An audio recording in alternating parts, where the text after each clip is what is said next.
جی حضور، میرا سوال ہے کہ جب بچے بلوغت کی عمر کو پہنچتے ہیں اور ان کی شادی ہوتی ہے تو آئلی زندگی کے متعلق ان کی کاؤنسلنگ کی جاتی ہے، لیکن اگر والدین بھی بعد میں کبھی انہیں آئلی معاملات میں کچھ نصائح کریں تو بعض بچے اسے اپنی زندگی میں مداخلت سمجھتے ہیں۔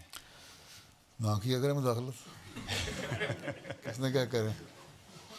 سوال ہے کہ اگر بچوں کی صحیح تربیت ہے، بچوں کو اسلامی تعلیم کا پتہ ہے، بچوں کا دین کا پتہ ہے، تو ان کو پتہ لگنا چاہیے کہ ان کے کیا حقوق ہیں اور ان کی بیوی بچوں کے کیا حقوق ہیں۔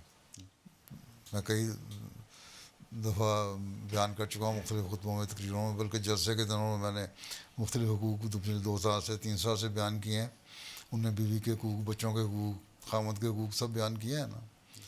ان سے کہو کہ پہلی بات تو یہ ہے کہ تم ایک احمدی مسلمان ہو تو تمہیں کونسلنگ تو ہو گئی اچھے تعلق رکھنے کے لیے، اس پہ تم عمل کرو، لیکن اس کے بعد اگر وہ دین پہ چل رہے ہیں اور ماں باپ کہتے ہیں نہیں ہمارے مطابق تم چلو، جو ہم کہتے ہیں وہ کرو، بیوی کو تم کہو کہ تم روز اٹھ کے اپنی ساس کو سلام کیا کرے یا ساس کے گھر میں آ کے رہے، اپنے گھر میں نہیں رہنا، تو یہ غلط چیزیں ہیں۔ ان کے معاملات میں دخل دینا نہیں چاہیے۔ جب بچہ جوان ہو جائے تو اس کے معاملے میں کیوں دخل دیتے ہیں؟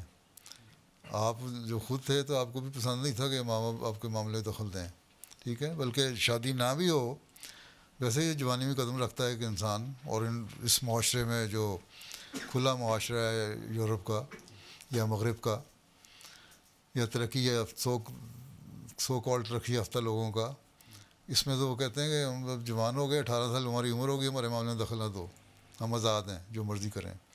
تو بچپن کی تربیت اگر ایسی ہے کہ وہ دین کی باتیں سنیں تو وہ کونسلنگ کا بھی فائدہ ان کو ہوتا ہے۔ ہاں، ورنہ ایک کونسلنگ ایک ہوتی ہے، اچھا یہ تمہارے حقوق ہیں اسلام نے رکھے، یہ تمہاری بیوی کے حقوق ہیں اسلام نے رکھے، ان پہ تم عمل کرنے کی کوشش کرو۔ اور اس کے علاوہ بہت سارے ایسے ہیں جو ان حقوق سے بڑھ کر حقوق ادا کرنے والے ہیں۔ یہ تو نہیں ہے کہ سارا ہمارا پورا ماحول ہی بگڑا ہوا ہے، چند ایک ہوتے ہیں بگڑے ہوئے، تو ان کو تربیت بچپن سے ہو گئی ہے صحیح تو وہ نہیں بگڑیں گے، اور اگر بچپن سے نہیں ہوئی تو پھر آپ کے جوانی میں جا کے ان کے معاملے میں دخل اندازی کرنے کا مطلب یہ ہے کہ ان کو آپ مزید خراب کر رہے ہیں، اپنے سے دور لے کے جا رہے ہیں، وہ آپ سے بھی دور جائیں گے، دین سے بھی دور جائیں گے۔ اس لیے ان کے معاملات میں دخل نہ دیں، چھوڑیں ان کو ان کے حال پہ، اور ان کے لیے دعا کریں۔ حضرت مسلم صلی اللہ علیہ وسلم نے فرمایا بلکہ بچوں کے لیے بھی تم اتنی دعا کرو۔ سب سے پہلی بات یہ ہے کہ بچوں کے لیے دعا کرو، اور سب سے بڑا ہتھیار یہی ہے کہ اللہ تعالیٰ ان کی نیک تربیت کرے اور اپنا نمونہ دکھاؤ۔ اگر آپ کا میاں بیوی کا نمونہ نیک قائم ہوگا بچوں کے سامنے تو بچوں کو ایک مثال سامنے ہوگی۔ اگر نہیں ہوگا تو کہیں گے اپنے آپ کو سنبھالیں، ہم ہی کے نصیحت کرتے ہیں، ٹھیک ہے؟ اس لیے ان کی تربیت کے بجائے نا جوان ہو گئے ان کو چھوڑیں ان کے حال پہ، کونسلنگ ہو گئی، اب میاں بیوی کو اپنی زندگی گزارنے دیں، آپ اپنے زندگی گزاریں اور اپنے نمونے قائم کریں۔